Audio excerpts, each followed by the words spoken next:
What up, everybody, and welcome to Baz on Blades. My name is Baz, and I talk about blades. Today, we're not talking about a blade. You may be able to tell from my voice, Baz on Blade is down with the sickness today. If you follow me on Instagram, you will know that I have come down with COVID. Now, I've been exposed to COVID, I don't even know how many times now, never had any issues with it. I think that I had COVID like the fall and winter before it really hit in the U.S. I've had zero issues with it, even after multiple direct exposures. But last week, I was in a manager's training course all week for my employer, trapped in a small room, a classroom with 11 other managers. And after our last day, about 2 hours after that, we got a mass text message saying that one of the people had tested positive for COVID, and they were showing symptoms on the very last day. They just thought that they were having a normal migraine headache, but it turns out it was the COVID-42. And of course, about 3 or 4 days later, I started showing symptoms myself. Now, I'm okay. So don't start lining up in the comment section and saying, hey, if you die, please have this knife or this knife sent to me. I'll take care of it. I'm not going to die. I might feel like I'm going to die any minute now. And it's not even that bad, although it is a extremely miserable little bug. At least in my case, nothing serious at all, just a bunch of miserableness. So I'm going to give you a breakdown of exactly what has happened with me the first couple of days and give you a realistic, no biases, no ideological bullshit, no trying to deceive anybody on the seriousness of this. As a disclaimer, this is only how it has affected Baz on Blades. I'm not a doctor. I will not be giving any medical advice, period, on this video. There will be no medical advice, period, on this video, because the bottom line is, with a virus like this, there are common symptoms, but it affects every individual person differently. Now, some of you may know I am 52 years old. I'm in fairly decent shape. My job is very active and very physical, so I keep my heart rate up every day for extended amounts of time. I get a lot of physical exercise every day. I'm still pretty doggone active. Other than having a bad back, I don't really have any medical conditions at all. Some slight allergy issues, but that's it. None of the common comorbidities that you see that people are having problems with. I'm not overweight. I don't have any heart issues. I don't have any immune deficiency issues. Nothing like that. I don't smoke. I very seldom drink hardly any alcohol at all. And I think that I'm a very good sort of average-esque candidate to be able to tell you about how this is going to affect you. It may or may not affect you. I don't know. I'm not a doctor. So, day one, it came on very fast. Initially, there was what I would consider to be dizziness, achiness, debilitating fatigue. I mean, I laid in the bed all day. I got up to call into work, I went back to bed. I got up to go to the bathroom, I went back to bed. The fatigue was insane. I've never felt anything like that from any type of upper respiratory illness. To go along with that, there was a sense of dizziness and shakiness. Now, I wasn't dizzy like in my head, things are spinning around, anything like that at all. The dizzy feeling was the physical feeling of the almost floating feeling you get in your body when you're dizzy. That was pretty bad. I mean, I'm sure people pay good money for dope to get that feeling. But going along with the rest of the symptoms, it was not that enjoyable, I'm going to tell you right now. And it trapped me at home because I lived by myself. And I didn't want to expose anybody else to a sickness. I was basically trapped at home. I didn't go anywhere. I just stayed at the house and slept all day. The next thing is achiness. Day one, it felt like literally I had been in a car wreck. If you've ever been in a car crash, undergone any sudden stoppage trauma like that, been beat around like that, you know what I mean. I was just sore and achy all over.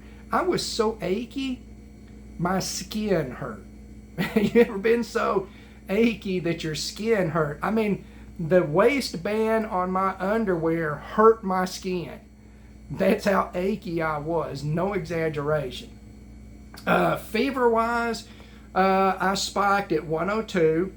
I let that run for about 30 or 40 minutes, something like that. I took some Tylenol, I brought it down, and it went throughout most of the day of the first day about 100.5. And I just let that fever run and do its job. You've got to let that fever do its job. It's a defense mechanism to kill viruses within your body. And that was the first day. So we had extreme fatigue. I mean, extreme fatigue. This is not like working a hard day's work and coming in and just falling into bed. This is extreme, where your whole body feels like lead. Like you just don't even want to take the trouble to even move part of your body. The extreme fatigue, the achiness.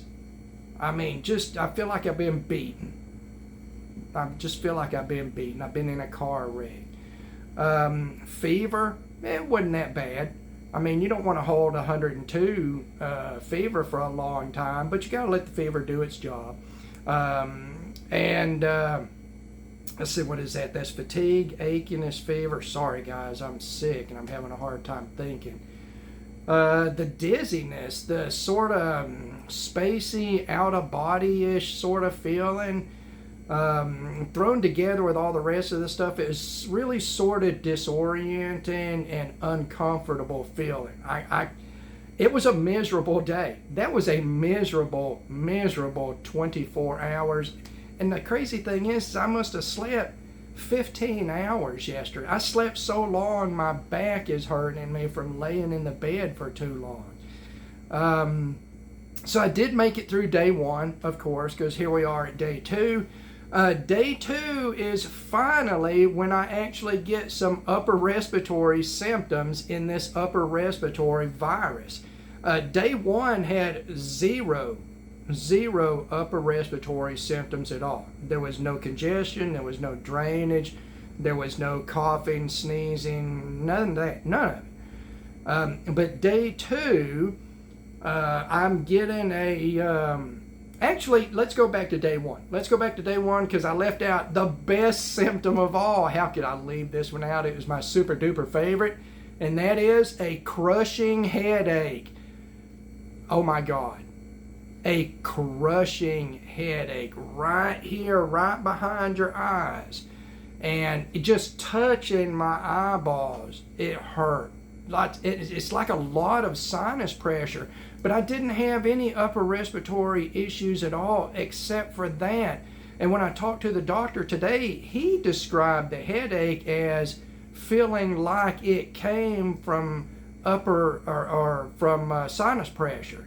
Not that it did come from it, but feeling like it came from it. And that's what it did feel like. So basically what I did, and this is going to lead back into day two.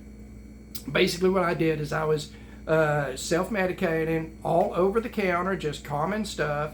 And I was fighting symptoms, basically. I was taking, I've got like a acetaminophen, Tylenol type product that has decongestant in it.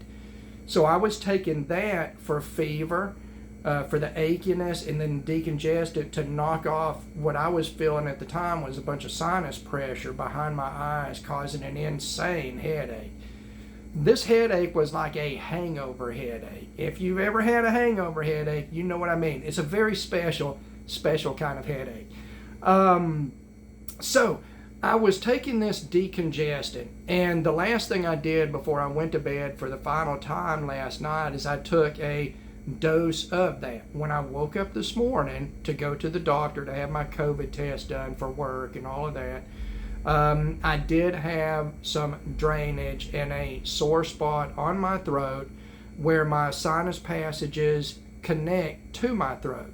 Now, that could be normal day 2 for this, the upper respiratory symptoms. It could have been exacerbated by the last dosage of the decongestant that I took to relieve the sinus pressure and the headache. I don't know, but you do the best you can with what you can do. Now, day 2, I've got drainage. Not really stopped up. The sinus pressure is gone. I do have drainage though that I'm coughing up, and it's clear, clear mucus, so I don't have any sort of sinus infection or anything like that. The doctor listened to my chest today. He checked it in 4 spots, all quadrants of my lungs. Absolutely nothing down in my chest. So day 2, I've still got a lot of fatigue. I've already slept twice today, and that's recovering from nothing other than being sick, because I haven't done shit. Still lots of fatigue. The achiness is sort of falling off a little bit. I am still taking Tylenol. I feel a little flushed right now. I might be running just a hair of fever right now, and I'll check it after this video. And if it stays 100.5, I'll probably just leave it, let it do its job. Again, that's the body reacting to that invading virus within your system. The fever, the heat is a system that's set up to kill those invaders. So you want to let a little fever run. Let's see what else. We got the fatigue going. We got the drainage going. Maybe just a little bit of fever, and that could be where I'm becoming fatigued as the day goes by. It is now almost 7 p.m. So I'm feeling pretty fatigued right now. And that could be just the onset, causing the onset of a little bit of fever. So it's not been, in my case, for me as an individual at the health level that I'm in with no comorbidities or issues, it's not been threatening at all. I at no time ever felt like, oh wow, this is serious, I need to seek help. It's not like that at all. It is severity-wise, it feels like a good old flu strain, except for that first day. That extremely rapid onset, just instantaneous onset of the dizziness and achiness and extreme fatigue. I had not felt that with any other upper respiratory illness at all in my life. So that first day was pretty bad. It was pretty bad. It was very, very uncomfortable. But again, nothing life-threatening at all. I've not had super high fever or a whole bunch of, upper respiratory stuff that's gone on and gone crazy. I don't feel like I'm going to end up with pneumonia or anything like that.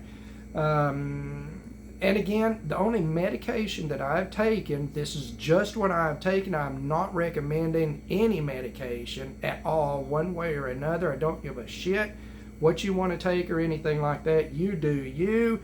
The only thing I've taken so far is Tylenol, Advil, and an over-the-counter decongestant you can buy at Walmart or anywhere else. Now, granted, this is going to be different for everybody. Every individual person will react to this differently. So you need to, it can be, if you have the right physiology, then it can be more impactful. I'm sure we've all seen that. Elderly people, obese people, people with heart conditions, immune deficiency issues, things like that. It can be just like everything else. Just like everything else for those people, it can be deadly. But for me, I mean, I feel like crap, but I'm not going to die. So everybody give up your hopes and wishes of Baz on Blades kicking the bucket, not having to listen to me anymore. This southern accent is not going anywhere, at least today. And I'm going to stick around. So don't be worried about Baz on Blades. Just be aware. This is a sickness and it will affect you in a different way. But at least in my case, nothing that could be considered threatening at all. Just super duper uncomfortable. And I've got to tell you right now, that first day was an adventure in miserableness. There was so much happening. This thing, it just comes in and it's like, we're fucking here to party. And you know what that virus did? It partied all day in my body, and you know what? It just wore me out. I'm too old. I can't party with the COVID-42 like I used to be able to party. After a couple of hours, I was worn out. I just went to bed. And that's pretty much the way it is. So, there you go. Just a little report on Baz on Blades. Not gonna die. Again, let's simplify. Not gonna die. Gonna be miserable, and that's okay, because that's what life is all about. It's different degrees of miserableness. So there we go. As always, thank you very much for taking the time to watch one of my videos. God bless all of you, and we will talk to you again.